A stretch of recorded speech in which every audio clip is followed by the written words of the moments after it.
Children's Justice Centers, a safe place for children who suffer abuse to talk about and provide evidence about what they've been through as the justice system grinds on. Hello, I'm Richard Pyatt, and this is Legally Speaking. The Utah Attorney General's Office has the privilege of overseeing the state's CJCs, which are important safe houses in nearly every county. It is there that specially trained investigators help children talk about what they've been through as part of an investigation. What the children say can be used in court. It's a compassionate way to deal with the very dispassionate prosecution of a criminal case. And in this special two-part episode, we learn more about them. Heather Stewart is the Deputy Director of the Children's Justice Center program here in Utah. Thank you for joining us today, Heather. Thank you for having me, Rich. How would you describe the Children's Justice Center program to someone who doesn't know anything about what purpose they serve here in Utah? Children's Justice Centers, also known as CJCs, exist in their communities to help facilitate child abuse investigations. We provide support, resources for children and their families who are going through the investigative process, and also support and training to all of our multidisciplinary team members who are involved with those types of investigations. And the idea is to have everything accessible to families and our teams under one roof so that we can make it more manageable and accessible for families and to limit duplication, since many of the players have different roles, but we want them to do them jointly because we know that that's better for families and better for case outcomes too. If you looked at the centers from the outside, they look like a residential home. You go inside and there's a lot of features of a home. Is that intentional, and why create that kind of an environment when we're thinking about gathering evidence, talking to victims as a very sort of sterile, legalistic kind of criminal investigation type atmosphere where it's very impersonal and legalistic? That home-like atmosphere is really a hallmark of CJCs. The idea is to help children and families to feel safe and comfortable. One of the primary functions of a Children's Justice Center is an audio and video recorded forensic interview of children. And we know that many of the kids that we serve come to us and would rather not talk to us about the things that we need to interview them about. And research has shown us that by doing it in a setting that's neutral, comfortable, private, child-friendly, we help the child to feel both psychologically and physically safe to talk about things that have happened to them. And so all that home-like environment is definitely intentional. So would it be accurate to refer to this as a play therapy kind of environment where you're making the child feel comfortable talking about something that's very uncomfortable and making it more of I don't want to say a game, but an environment where they can more easily relate to and relate what happened to them and sort of get them to tell their own story without putting words in their mouth?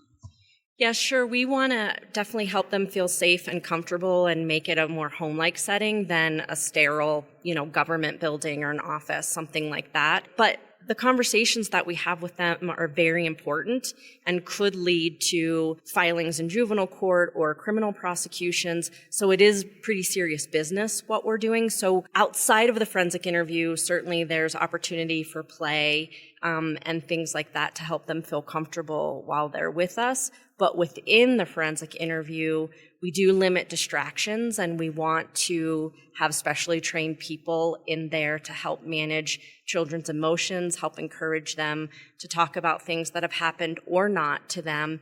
And as you said, not to avoid leading questions and try to get the narratives from children as best as we can. So the playful environment and the relaxed atmosphere empowers the child to feel comfortable with the person who's gathering the information. So it's trust building. So it's a trust building and comfortable environment to do very, very serious work.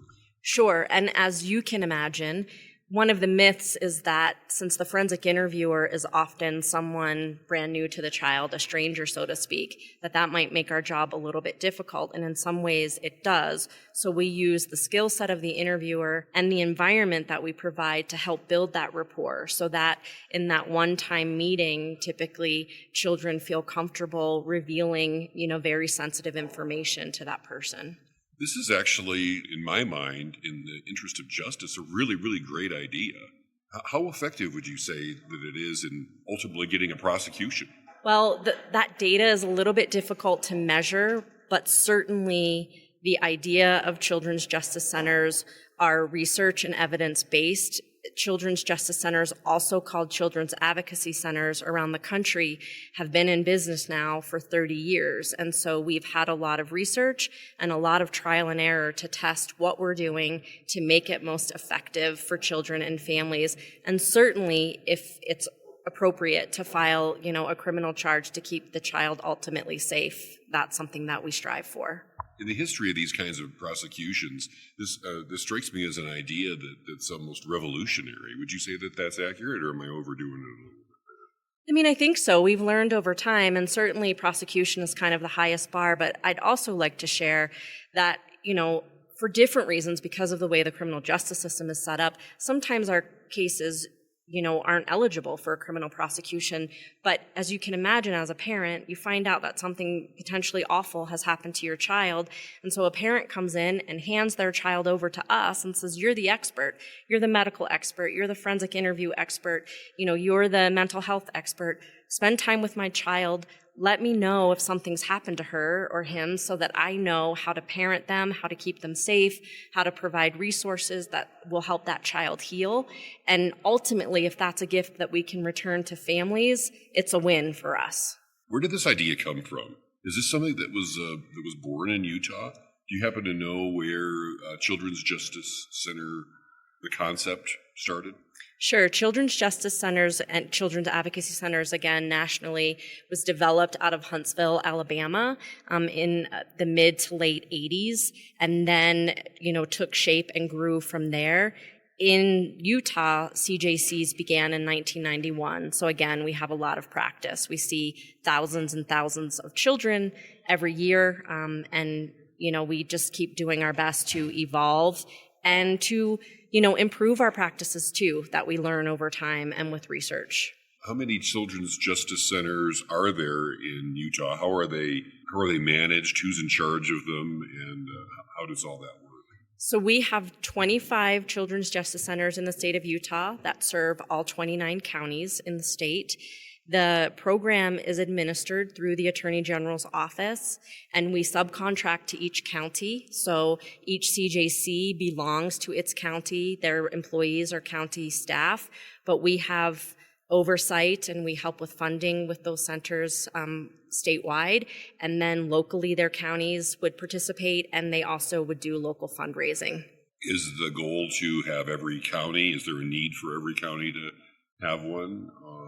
Some of the counties are, population's low. Maybe they can share, but it'd be nice if there was one in everyone's home county as well. So some of our counties have such a small caseload because the community is pretty rural and pretty spread out.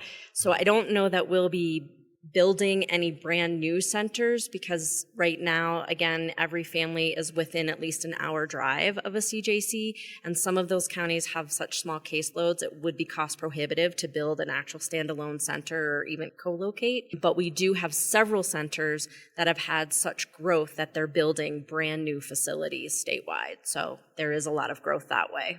Is there a component for adults, for moms to participate in the process as well, or to even participate in the evidence gathering process as the child is being interviewed? In other words, if there's an abusive situation that involves both the mom or one of the parents and a child, if they can work together, or if each interview needs to be performed separately and the adult has to go somewhere else and isn't part of the CJC?